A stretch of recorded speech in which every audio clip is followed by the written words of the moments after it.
अब हम इस एग्जांपल की हेल्प से चीज़ों को और क्लियर करते हैं। जैसे हमने इससे पहले एग्जांपल दिया था जस्ट अभी कि x f of x equal to 1 2 3 x greater than 0 less than 0 equal to 0। वहाँ पर हमारी चीज़ें क्लियर हो गई थी, हमने left limit right hand limit और उस पर्टिकुलर पॉइंट पर चीज़ों को क्लियर कर लिया था। तो हमें फंक्शन को जो चेक करना होगा उस पॉइंट की लेफ्ट लिमिट और राइट लिमिट ये देखेंगे कहाँ पर जा रही है, और उसके बाद उस फंक्शन का मान देख लेंगे। अगर तीनों चीज़ें क्लियर होती तो हम कह देंगे फंक्शन हमारा है कंटिन्यूअस, अगर नहीं है रहे तो कह देंगे जी बिल्कुल ये फंक्शन कंटिन्यूअस नहीं है। तो हम क्या करेंगे, at x equal to 1, x equal to जब 1 करेंगे तो देखिए चूँकि आपका जो एफ ऑफ एक्स है वो आपका x इक्वल टू 1 पर फंक्शन क्या है, x प्लस 5 है, ठीक है। तो आपका x इक्वल टू 1 पर फंक्शन ये है, एट x इक्वल टू 1 पर आपका फंक्शन ये है। तो x इक्वल टू जब 1 डालेंगे तो f of 1 equal to 1 plus 5 it means that 6, यानी कि आपका f ऑफ 1 इक्वल टू 6 आ गया। क्यों ये नीड है, क्योंकि हमें पता है लेफ्ट हैंड लिमिट और राइट हैंड लिमिट और उस पर्टिकुलर पॉइंट पर फंक्शन का मान अगर हम तीनों इक्वल दिखा देंगे तो हम कहेंगे कि हाँ ये फंक्शन सतत है, यानी कि कंटिन्यूअस है। तो हमने एक चीज़ फाइंड आउट कर ली। अब हम लेफ्ट हैंड लिमिट निकालेंगे। तो आपका जब हम लेफ्ट हैंड लिमिट निकालने के लिए जाएंगे तो क्या होता है, ये लिमिट x टेंडिंग टू 1, इस 1 पर ही निकाल रहे हैं ना, x equal to 1 minus f of x, ठीक है। अब हम निकाल रहे हैं x इक्वल टू 1 पर, ठीक, x इक्वल टू 1 पर फंक्शन x इक्वल टू 1 पर लेफ्ट हैंड लिमिट निकाल रहे हैं। तो देखिए x equal to 1 minus h, ठीक है, 1 माइनस एच, यानी कि 1 में से थोड़ा सा जब घटाएंगे, जब हम इस एक में से थोड़ा सा घटाएंगे, एक में से थोड़ा सा घटाएंगे ये वाला काम करेगा फंक्शन की ये वाला काम करेगा। जब थोड़ा सा घटाएंगे तो कम हो जा रहा है, यानी कि ये वाला फंक्शन काम करेगा। यानी कि यहाँ से ये पता पड़ा हमारा जो एफ ऑफ एक्स हो जाएगा इस सिचुएशन में x प्लस 5 होगा कि नहीं, बिल्कुल होगा, ठीक है। अब देखिए जैसे हम x टेंडिंग टू 1 की तरफ ले जा रहे हैं, हमारा h कहाँ की तरफ अप्रोच हो रहा है, x इक्वल टू 1 यहाँ पर रख दे रहे हैं, h हमारा टेंडिंग हो रहा है 0 की तरफ, यानी कि लिमिट h टेंडिंग टू 0, ठीक है। बात समझ में आई। जब आपका f of x equal to x plus 5 है, अब हमने देखा अगर x के प्लेस पर इस x के प्लेस पर 1 माइनस एच मैं रख दूँ, 1 माइनस एच रख दूँ तो कोई दिक्कत नहीं, दिक्कत। अब देखिए जब f of x equal to इतना है तो f of 1 minus h equal to कितना हो जाएगा, 1 माइनस एच प्लस 5, यानी कि इसके प्लेस पर हम क्या लिख सकते हैं, limit h tending to 0 1 minus h plus 5, 1 minus h plus 5। तो आपका जो आपका लेफ्ट लिमिट आ जाएगा वो कितना आ जाएगा, h 0 हो जाएगा और ये हो जाएगा 6, यानी कि आपका लेफ्ट हैंड लिमिट क्या आ गया, वो आ गई 6। अब हम बात कर लेते हैं ऐसे ही राइट हैंड लिमिट पर, ठीक है, बात कर लेते हैं हम लोग राइट हैंड लिमिट पर, राइट हैंड लिमिट। तो राइट हैंड लिमिट पर limit x tending to 1 plus, ठीक है, क्योंकि जैसे हमने यहाँ पर बनाया इस तरीके से, मान लीजिए यहाँ पर 1 है तो 1 के इधर आएंगे, घटाएंगे, इधर जाएंगे, जोड़ेंगे, 1 है, 1 माइनस लेफ्ट इधर आएगा, राइट इधर आएगा। बात समझ में आती है, बिल्कुल आती है। तो 1 प्लस एफ ऑफ एक्स, ठीक है, तो ये हो जाएगा लिमिट,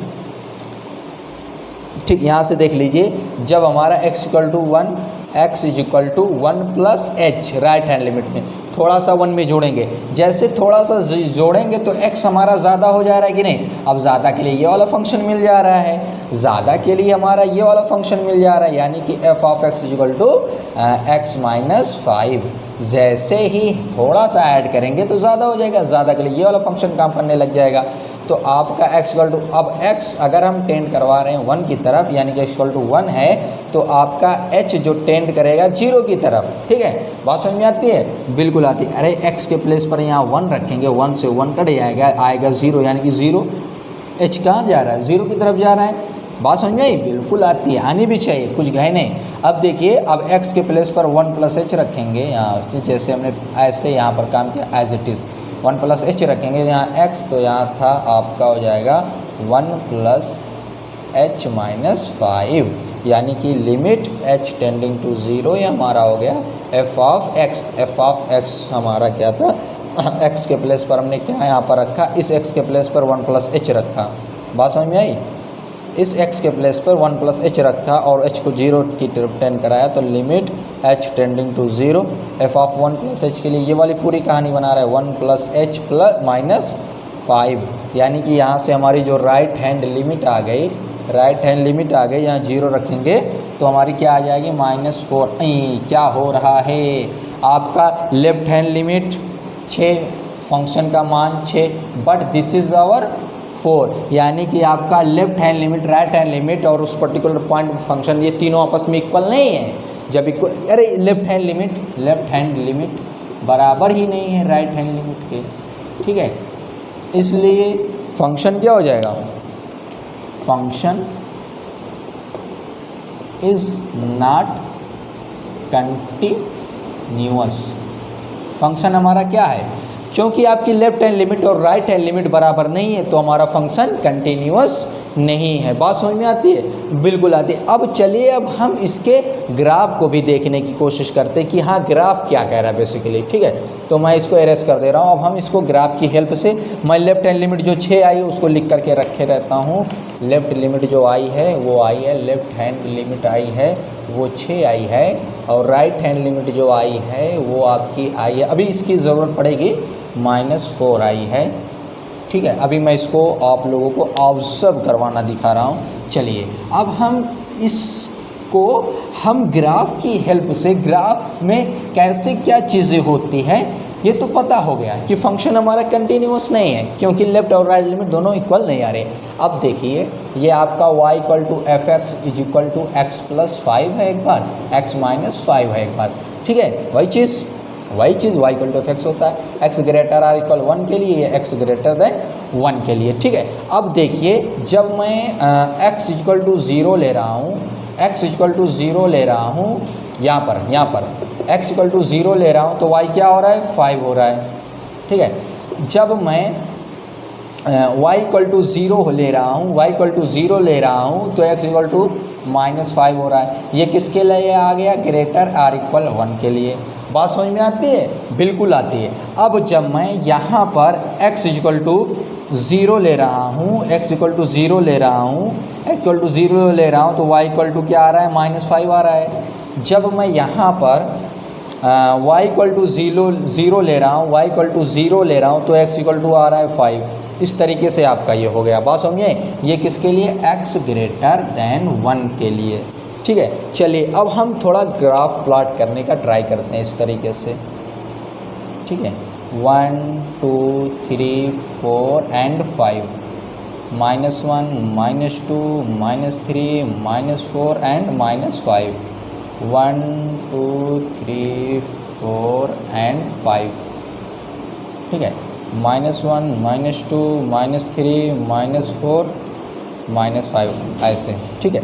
अब देखिए 0,5 आपको मिल जाएगा यहाँ पर, 0 5 यहाँ मिल गया ये वाला पॉइंट, और -5 0 यहाँ मिल गया, -5 0, यानी कि ये हमारी ये वाली लाइन, इस तरीके से ये वाली लाइन, इस तरीके से, ठीक है।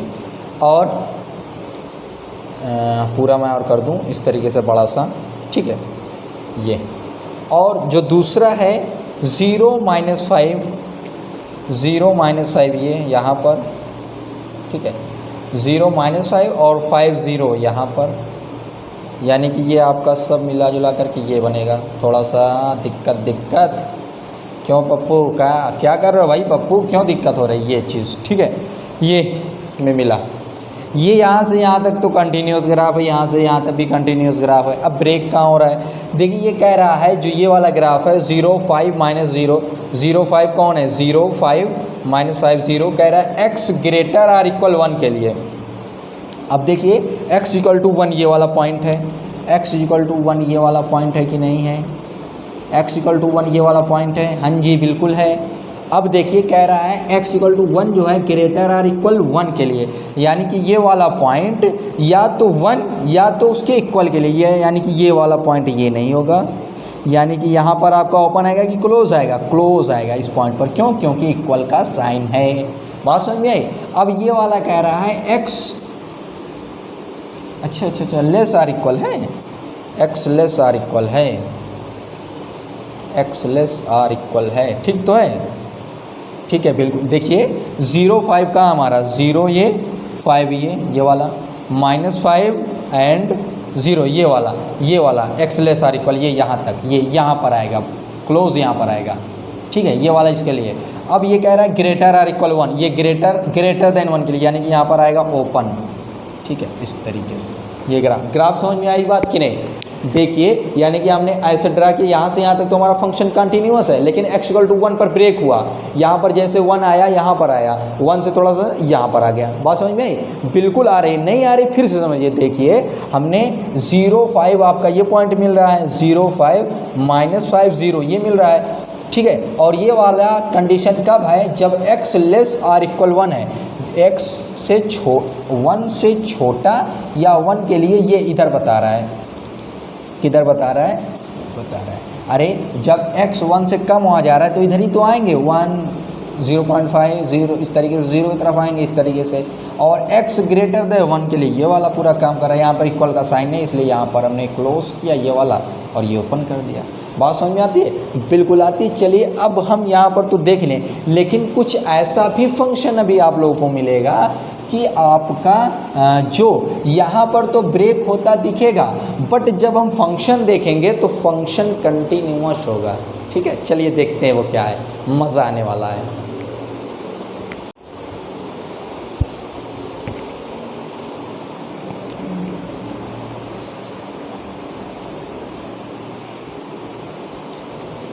तो चलिए हमारा ये अगला एग्जाम्पल है, यहाँ पर हमने ये देखेंगे कि फंक्शन तो 0 पर ब्रेक हो रहा है बट कंटिन्यूअस है। कैसे? चलिए देखते हैं, ट्राई करते हैं। लेकिन इसको जब हम लेफ्ट हैंड लिमिट मैथमेटिकल वे में देखेंगे तब तो बात समझ में आएगी।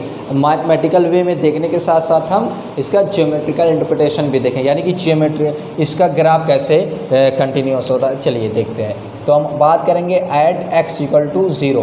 x = 0 पर जब हम बात करने लग जाएंगे तो हमारा क्या हो जाएगा? x = 0 पर फंक्शन आपका क्या है? f(x) = x, ठीक है। एट x = 0 पर ये वाला बात कर रहा है तो आपका f(0) will be equal to 0। ये तो बात समझ में आ गई है ना। अब हम बात करते हैं लेफ्ट हैंड लिमिट की। लेफ्ट हैंड लिमिट की जब हम बात करने लग जाएंगे, लेफ्ट हैंड लिमिट की, limit x tending to 0 - f(x), ठीक है। अब देखिए x = 0, x = 0 - h। अब जैसे हम 0 में से h जब घटाएंगे तो वो क्या हो जाएगा? 0 से छोटा हो जाएगा, ठीक है। वो क्या हो जाएगा? 0 से छोटा हो जाएगा। अब छोटे के लिए ये वाली बात हो जाएगी। तो यानी कि आपका अब देखिए x टेंडिंग टू 0 हो रहा है तो h भी हमारा 0 की तरफ जाएगा। और इस सिचुएशन में आपका जो फंक्शन है, इस सिचुएशन में आपका फंक्शन है तो ये मिलेगा, हाँ ये मिलेगा तो आपका f(x), ठीक। तो limit h tending to 0 f(0 - h), 0 - h करेंगे तो f(0 - h) ये भी हो जाएगा 0 - h। तो सब मिला जुला करके आपका क्या हो जाएगा? Limit h tending to 0 0 - h, सब मिला जुला करके आपका आएगा 0, यानी कि लेफ्ट हैंड लिमिट जो आपकी आ गई वो आ गई 0। अब हम बात करते हैं फर्दर राइट हैंड लिमिट की। जब हम राइट हैंड लिमिट निकालने जाएंगे, right hand limit x tending to 0 + f(x), ठीक है। तो आपका हो जाएगा, जैसे हम x = 0, ठीक है, x = 0, h = 0 + h, x 0 की तरफ जा रहा है तो h भी हमारा 0 की तरफ जाएगा। और इस सिचुएशन में आपका जैसे x में 0 में थोड़ा सा h ऐड करेंगे तो वो बड़ा हो जा रहा है। तो जो बड़ा हो जा रहा है तो इस सिचुएशन में ये वाला फंक्शन काम कर रहा है। अच्छा, थोड़ा सा दिक्कत हो गया। आपका ये फंक्शन जो हमारा होगा x² हो जाएगा, 0 - h का होल स्क्वायर हो जाएगा, और ये 0 - h का होल स्क्वायर हो जाएगा। कोई दिक्कत नहीं, फिर भी 0 ही आएगा, कोई दिक्कत नहीं। तो आपका हो जाएगा इस सिचुएशन में 0 + h, यानी कि f(x) = आपका हो जाएगा x। और जैसे हमने यहाँ पर 0 + h रखेंगे, हमारा हो जाएगा 0 + h, यानी कि limit h tending to 0 f of 0 plus h, 0 plus h के लिए यही हमारा x आता है और x 0 प्लस एच है। इट मीन्स दैट आपका जो राइट हैंड लिमिट है वो भी क्या आ गया, वो आ गया ज़ीरो। ठीक है, अब आपने देखा लेफ्ट हैंड लिमिट बराबर है राइट हैंड लिमिट के और बराबर एफ ऑफ 0। ठीक है, इसलिए हम क्या कह देंगे, फंक्शन इज कंटिन्यूअस। ठीक है, फंक्शन क्या है, कंटिन्यूअस है। क्यों फंक्शन है, चूँकि left hand limit right hand limit और फंक्शन उस पर्टिकुलर पॉइंट पर सारी चीज़ें इक्वल है, इसलिए हम कह देंगे फंक्शन कंटिन्यूअस है। चलिए अब हम इसका ग्राफ भी समझ लेते हैं, ग्राफ क्या कहता है। ठीक है, चलिए ग्राफ बहुत ही अच्छा लगेगा आपको ग्राफ देखने के बाद। ग्राफ के थ्रू हम बताने का ट्राई करते हैं। जैसे हमारा यही y equal to f x है और ये यही क्या है x है, और ये क्या कब दे रहा है, जब x greater than equal to 0 है। ये y equal to x square है, ये कब दे रहा है, जब x लेस देन 0 है। बात समझ में आती है? हाँ जी बिल्कुल आती है पप्पू जी। देखिए अब हम ग्राफ बनाने का ट्राई करते हैं। ये हमारा इस तरीके से ग्राफ है, बात समझ में आई। अब देखिए कह रहा है y इक्वल टू एक्स, तो y इक्वल टू एक्स का ग्राफ आपका कुछ यूँ होता है, कुछ यूँ होता है y इक्वल टू एक्स का ग्राफ ये। ठीक है, x एक्सिस y एक्सिस। ठीक है, अब देखिए y equal to x square का जो ग्राफ आपका होता है वो कुछ यूँ होता है। क्यों जी, होता है? बिल्कुल होता है। और ये कह रहा है y इक्वल टू एक्स कब है, जब x 0 या उससे बड़ा है। y इक्वल टू एक्स का ग्राफ ये तब मान रहा है जब x 0 है या उससे बड़ा है, तो आपका y इक्वल टू एक्स है, यानी कि ये वाली लाइन नहीं रहेगी। ये हमारा y इक्वल टू एक्स का ग्राफ है, इसको मैं ग्रीन से ही कर दूँ, ये आपका y इक्वल टू एक्स का ग्राफ है। बात समझ में आती है? आपका यही तो कह रहा है x 0 है, y इक्वल टू एक्स तभी और तभी है जब x 0 या उससे बड़ा है। तो ये आपका ये पॉइंट 0 है, तो 0 या उससे बड़ा के लिए y इक्वल टू एक्स का काम कर रहा है। बात समझ में आई? बिल्कुल आई। और कह रहा है y equal to x square तब है, अच्छा ये 0 भी इंक्लूड कर रहा है, यहाँ पर इस पॉइंट को इंक्लूड कर रहा है। अब कह रहा है y equal to x square तब है, y equal to x square तब है जब x लेस देन 0 है, यानी कि ये वाला ग्राफ खाली तभी वैलिड है जब x की वैल्यू क्या है, 0 से छोटी है, यानी कि ये वाला भी नहीं रहेगा। अब बताइए इस ग्राफ को बनाने के लिए कहीं पर आपको पेन उठाना पड़ा, इस तरीके से यूँ यूँ यूँ यूँ क्या उठाना पड़ा? नहीं उठाना पड़ा। तो ये भी क्या है, आपका ज्योमेट्रिकल इंटरप्रिटेशन भी है। ठीक है, हमने शुरुआत में बताई थी किसी भी फंक्शन के ग्राफ को बनाने के लिए अगर कापी से पेन को उठाना पड़ गया तो वो कंटिन्यूस नहीं है, अगर नहीं उठाना पड़ेगा तो वो कंटिन्यूस है। तो विदाउट उठाए इसको हम ड्रा कर सकते हैं ऐसे, यूँ फिर यूँ। बात समझ में आई? बिल्कुल बात समझ में आती। चलिए अब तो आज के इस वीडियो लेक्चर में हम इतना ही रखते हैं, फिर हम नेक्स्ट वीडियो लेक्चर में हम चैप्टर 5 के इंट्रोडक्शन पार्ट को तो आज हमने कवर कर लिया, फिर और फर्दर हम आगे बात करेंगे चैप्टर 5 के सॉल्यूशन पर। तो अभी तक आप लोगों ने भैया अगर चैनल को सब्सक्राइब नहीं किया है तो भाई साहब हमारे चैनल को सब्सक्राइब कर दीजिए और वो जो बेल आइकन का घंटा होता है उसको प्रेस कर दीजिए, ताकि जब मैं वीडियो बनाऊं तो आप लोगों के पास जल्द से जल्द पहुंच जाए। तो अरे भाई इतनी मेहनत करता हूं तो आप लोग थोड़ा सा मेहनत कर दीजिए। और तो कहीं पर अगर आप लोगों को कोई भी डाउट है तो कमेंट सेक्शन में ज़रूर पूछ सकते हैं। तो thanks for watching my video, bye bye.